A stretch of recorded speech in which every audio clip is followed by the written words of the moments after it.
हाँ, तो बहुपद पे हम लोग इसका कुछ इंट्रोडक्शन सीख चुके हैं। आज हम कुछ सवाल लेंगे और सीखेंगे कि कैसे इसका कोई बहुपद दिया हो तो उसका हम ग्राफ कैसे खींचते हैं, और उसके बाद ग्राफ कितने पॉइंट पे कट करता है उसके बेस पे हम उसके शून्यकों की संख्या ज्ञात करते हैं।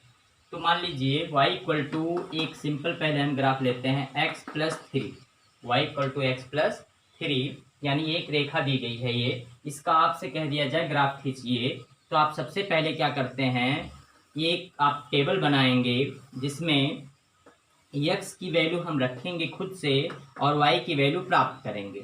जैसे x की वैल्यू आप -2 रख दीजिए, तो यहाँ y की वैल्यू -2 प्लस आपको -2 प्लस 3, इसका मतलब कितना मिल जाएगा आपको 1 मिलेगा। तो -2 रखने पर 1 आ रहा है। -1 अगर हम रखते हैं, x की जगह पे -1 रखेंगे तो -1 प्लस 3, इसकी वैल्यू कितनी आएगी आपकी 2 आएगी। तो -1 रखने पर आपका 2 आ रहा है। इसी तरह आगे हम बढ़ते हैं, अगर 0 रखते हैं, x की वैल्यू 0 रखने पर y की वैल्यू कितनी मिलेगी आपको 3 मिलेगी, फिर 1 रखने पर 4 मिलेगी, फिर 2 रखने पर 2 3 5 मिलेगी। इस तरह आप आगे जहाँ तक चाहें वहाँ तक कर सकते हैं। हम क्या करते हैं, पुनः इसको हम x एक्सिस और y एक्सिस पर इन पॉइंट्स को दिखा सकते हैं। ये आपका x एक्सिस है, ये आपका x डैश, ये आपका y एक्सिस है और ये आपका y डैश निगेटिव आपका है। अब इसमें जैसे आपका है -2, 1, तो x एक्स पे हम कितने मात्रक जाएंगे 2 मात्रक, लेकिन किस दिशा में, ऋण दिशा में। क्यों, क्योंकि यहाँ माइनस लगा है।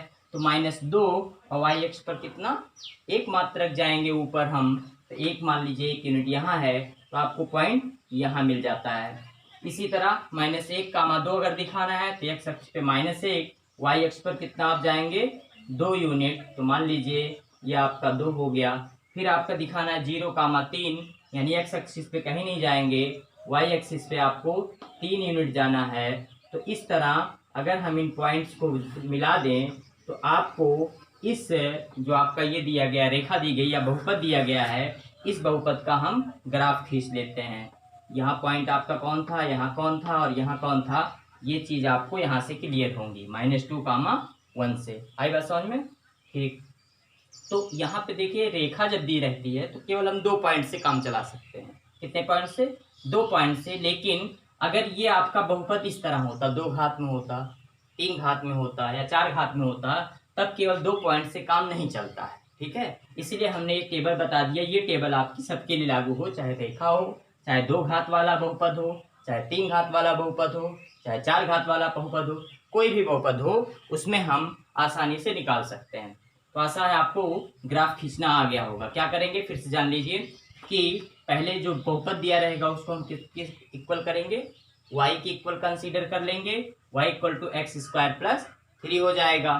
फिर हम क्या करते हैं, x की वैल्यू अपने मन से -2, -1, 0, 1, 2, 3 कुछ भी आप रख सकते हैं और y की वैल्यू प्राप्त करते हैं, ठीक। फिर x और y के जो मान मिलते हैं उसको हम, ये आपका x अक्ष और y अक्ष खींच करके इस पर हम इन पॉइंट्स को दिखा देते हैं। इस पॉइंट को दिखाने के बाद आप इन पॉइंट्स को ज्वाइन कर देंगे तो जो भी आकृति मिलेगी वही रेखा का क्या कहिए आप, बहुपद का क्या कहा जाएगा, वक्र प्राप्त हो जाएगा आपको, ठीक है। उसका आलेख मिल जाता है। तो जब भी आपको आलेख खींचने के लिए कहेगा तो ये प्रक्रिया आप अपना सकते हैं। चलिए, अब इसके बाद आपको जानना है कि अगर किसी बहुपद का ऑलरेडी आलेख या ग्राफ दिया गया हो और चेक करना हो उसके शून्य कितने होंगे, कौन कौन होंगे, उसके शून्य कौन होंगे, कैसे होंगे, ये प्राप्त करना है। तो मान लीजिए आपको दिया गया है ये x एक्सिस, ये x डैश, ये y एक्सिस और ये y डैश। जैसा कि आपकी पहली एक्सरसाइज है कि उसमें आपको कुछ ऐसे ऐसे ऐसे ऐसे ऐसे करके दे दिया है और पूछा इसके शून्य ज्ञात कीजिए। क्या ज्ञात कीजिए, शून्य। तो जैसे मान लो सिंपल बहुपद अगर हम कोई लेते हैं x प्लस 2, ये एक बहुपद है और आपसे पूछा गया इसका शून्य ज्ञात कीजिए। क्या पूछा गया, इसका शून्य ज्ञात कीजिए। तो शून्य कैसे ज्ञात करते हैं, हमने आपको पिछले क्लास में बताया है कि शून्य किसे कहते हैं, जो बहुपद के मान को शून्य कर दे, अर्थात इसको हम कहाँ रखते हैं, शून्य के बराबर रखते हैं। और इससे हमको किसकी वैल्यू मिलती है, x की, और ये क्या कहा जाता है, उसका शून्य कहा जाता है। यानी शून्य निकालने का मतलब होता है x की वैल्यू निकालना।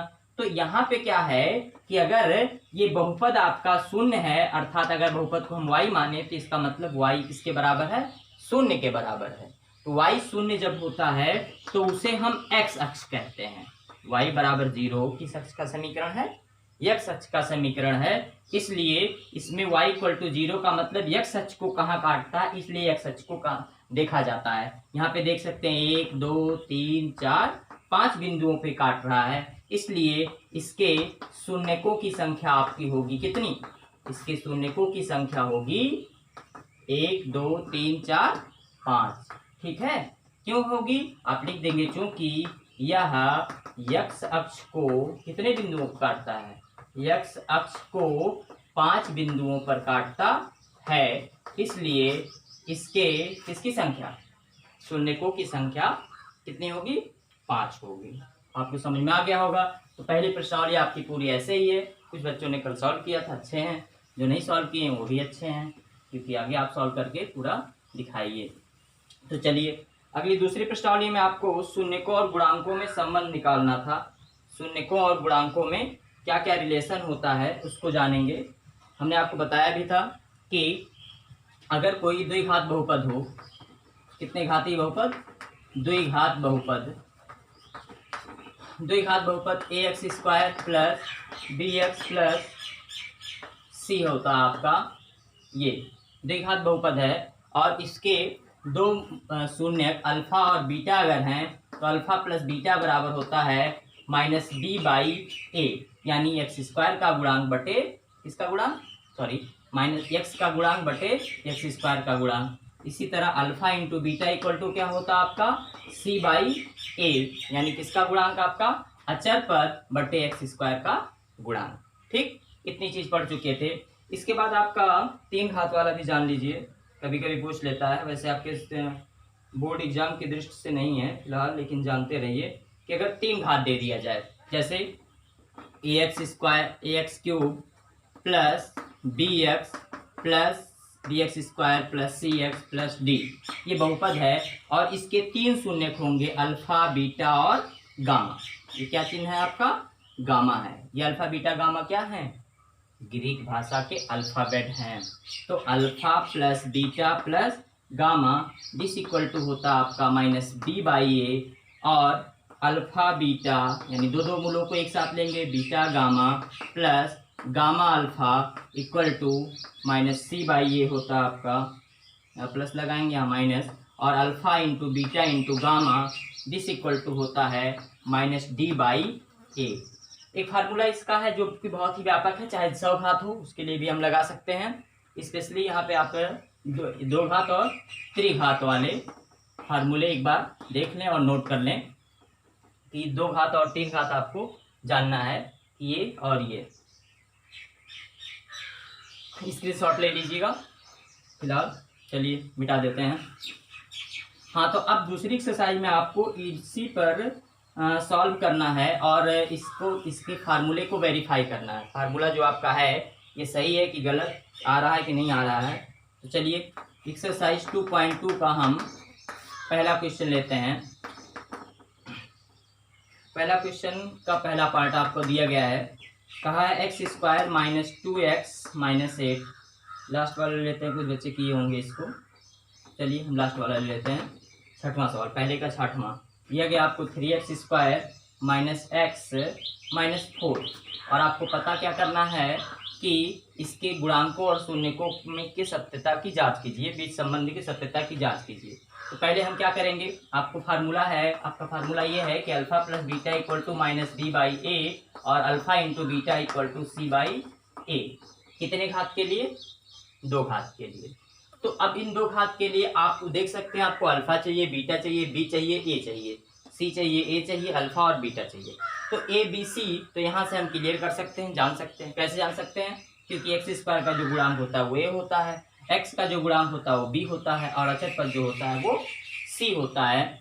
लेकिन हमको क्या क्या नहीं पता, अल्फा और बीटा। अल्फा और बीटा क्या है, शून्यक हैं, और शून्यक निकालने के लिए हम बहुपद को किसके बराबर करते हैं, शून्य के बराबर। फिर क्या करते हैं, इसका गुणनखंड करते हैं, 4 3 12, 12 को तोड़िए, घटाने पर एक आ जाए तो 4 कई बार ऑलरेडी है, तो 3x² माइनस यहाँ पे 4 minus 3 into x minus 4 equal to क्या कर देंगे हम 0 कर देंगे।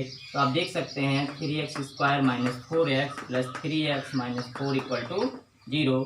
इसको सॉल्व किया जाएगा तो x कॉमन हो गया तो 3x माइनस 4 प्लस 1 कॉमन हो गया तो 3x आपका माइनस 4 इक्वल टू कितना आपका 0। दोनों में 3x माइनस 4 कॉमन है, 3x माइनस 4 कॉमन हो गया, बचा क्या x प्लस 1 इक्वल टू 0।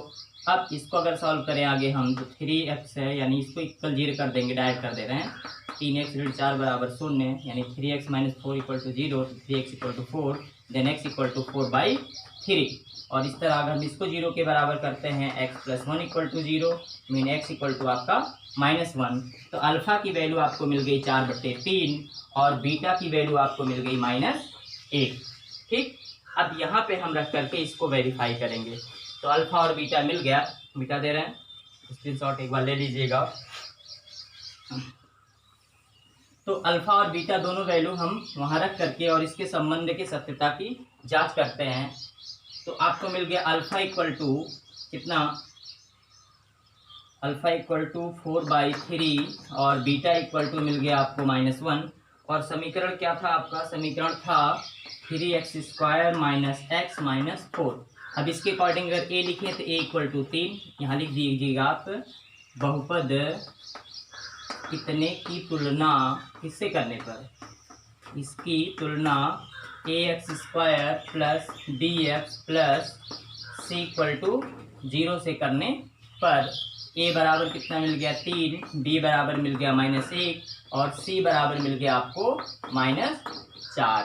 ठीक है, तो इस तरह अगर हम निकालें फार्मूले को आगे सॉल्व करें तो alpha plus beta equal to -b/a में मान रखने पर, इसमें हम मान रख दें तो क्या मिलेगा, अल्फ़ा की वैल्यू 4/3 प्लस बीटा की वैल्यू -1 तो प्लस माइनस माइनस हो जाएगा इक्वल टू -b की वैल्यू आपकी -1 है तो -1 और बट्टे a की वैल्यू कितनी है 3।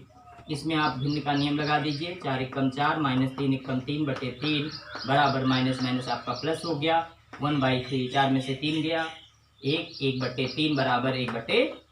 ये आपका पहली चीज़ प्रूफ हो गई। इसी तरह अल्फ़ा और बीटा की वैल्यू अगर हम इसमें रख देते हैं इस फार्मूले में, alpha into beta equal to c/a, तो अल्फ़ा की वैल्यू कितनी थी आपकी, अल्फ़ा की वैल्यू यहाँ से आप देख सकते हैं 4/3 और बीटा की वैल्यू कितनी थी आपकी -1 बराबर c की वैल्यू आपकी -4 थी और बट्टे a की वैल्यू आपकी 3 थी। इसको सॉल्व कर दिया जाए तो -4/3 इक्वल टू -4/3। इस तरह आपका पता चल जाता है कि क्या ये अल्फ़ा और बीटा वाला क्लियर कर सकते हैं।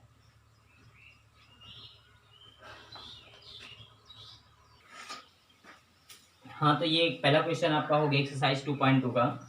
दूसरा क्वेश्चन आपको दिया गया है कि अगर आपको मूलों का योगफल और गुणनफल दे दिया जाए तो और आपसे बहुपद बनाने के लिए कह दिया जाए, तो इसका एक फार्मूला है, उसके आधार पे आप बना सकते हैं कि यदि किसी द्विघात समीकरण के मूलों का योगफल अल्फ़ा प्लस बीटा दिया गया हो और गुणनफल अल्फ़ा इंटू बीटा दिया गया हो तो वो द्विघात बहुपद होता है। द्विघात बहुपद जो बनाते हैं हम वो होता है x² minus alpha plus beta into x plus alpha into beta.